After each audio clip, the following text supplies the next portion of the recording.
je crois que c'est Paul Quilles qui veut s'exprimer, qui a un micro et qui veut s'exprimer le premier.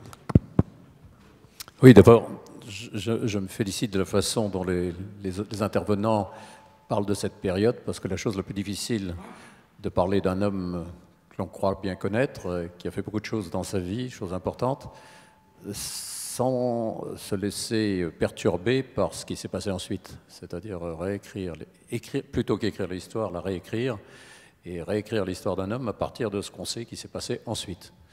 Et j'allais dire que je suis un peu bien placé par rapport à ce que vous évoquez à l'instant, étant arrivé au ministère de la Défense juste après l'affaire du Rainbow Warrior qu'a évoqué Philippe Vial, et j'ai réalisé à ce moment-là ce qu'était le pouvoir politique et ce qu'était le pouvoir militaire, même s'ils n'étaient pas de même nature, et de quelle façon il pouvait y avoir interférence entre les deux.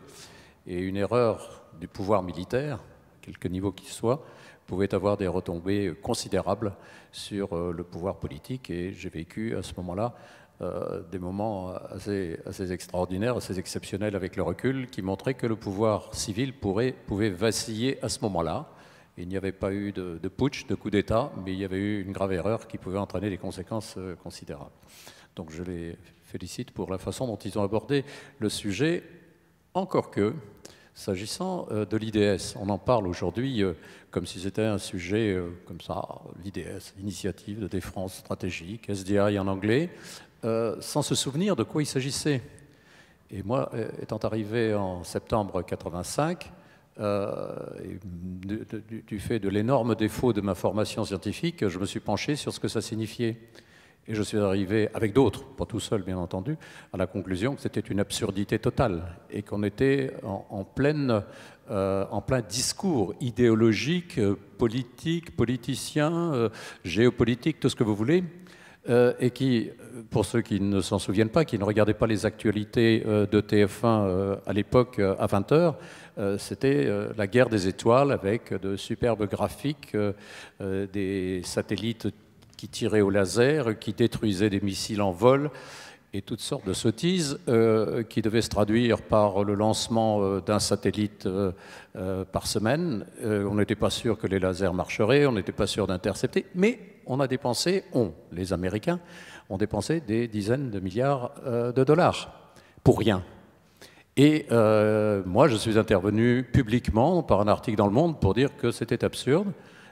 Ça avait probablement touché les Américains qui m'ont invité à Washington, et j'ai rencontré mon collègue américain qui s'appelait Weinberger et Schultz, et qui ont essayé de me convaincre pendant une journée que c'était indispensable parce que les Soviétiques étaient en train de rompre l'engagement du traité ABM de 72, antimissile, qui disait que chacun des deux grands pays ne devait pas avoir plus de 2 sites protégés par des radars pour que la dissuasion ait tout son sens.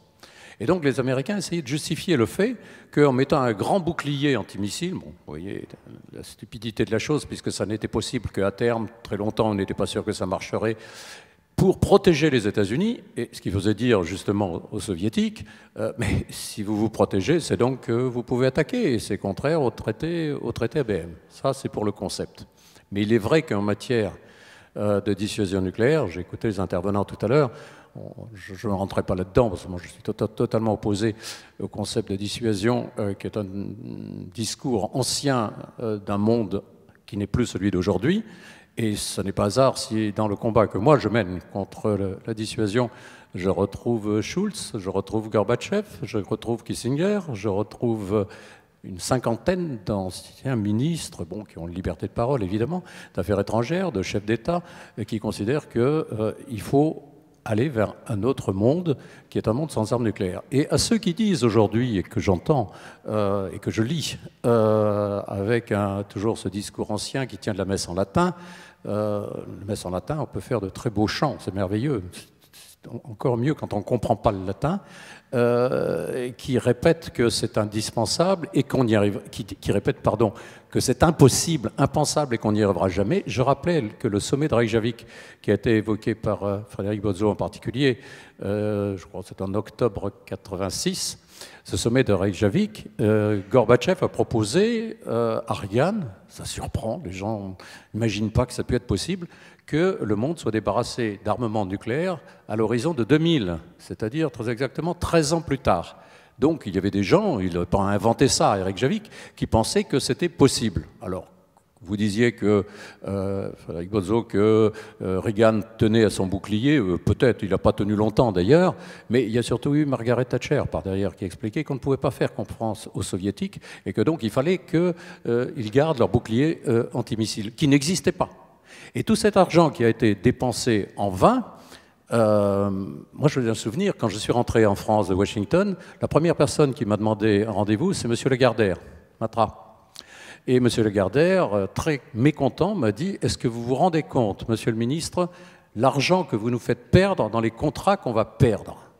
Et ça m'a rappelé le discours d'Eisenhower, président des États-Unis, quittant la Maison-Blanche, et disant que le plus grave danger qui menaçait les États-Unis, la liberté des États-Unis, c'était le complexe militaro-industriel. Alors ce n'est pas un langage de gauchiste et de pacifiste béat.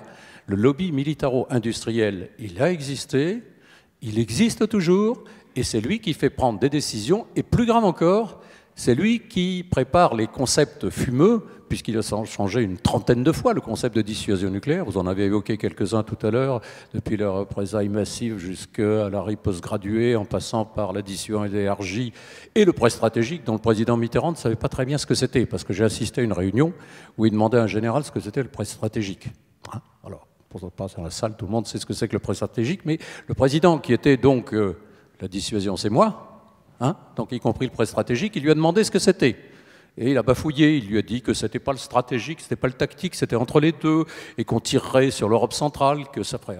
Mitterrand voulait savoir combien de morts. Oh, pas comme le stratégique, enfin un peu moins, quoi, dizaines de milliers. Ah bon, disait Mitterrand, bon. Et où est-ce qu'on tire ça? Oh, sur la Tchécoslovaquie. Ah, disait Mitterrand, bon. Ou l'Allemagne de l'Est. Mitterrand disait, mais vous êtes fous, c'est des Allemands. Bon voilà, alors le prêt stratégique n'a pas duré au-delà de 89-90. Le tactique a disparu. La troisième composante a disparu. Il en fallait 3 à mon époque. Moi, quand j'étais ministre de la Défense, il fallait la stricte suffisance. C'était 540, maintenant c'est 280, demain ça sera 200. Bref, c'est un concept fumeux qui est adapté et qui est sous-tendu par les besoins et les discours du lobby militaro-industriel conféré Eisenhower et non pas un gauchiste impénitent. Donc je veux dire que tout ce que vous avez rappelé a une retombée dans la période actuelle, dans le monde dans lequel nous sommes, qui est tout à fait intéressante, et je vous remercie en tout cas de nous avoir permis de, en tout cas moi, me projeter dans cette histoire-là pour un peu mieux expliquer ce qui se passe ou ce qui ne se passe pas aujourd'hui. Merci.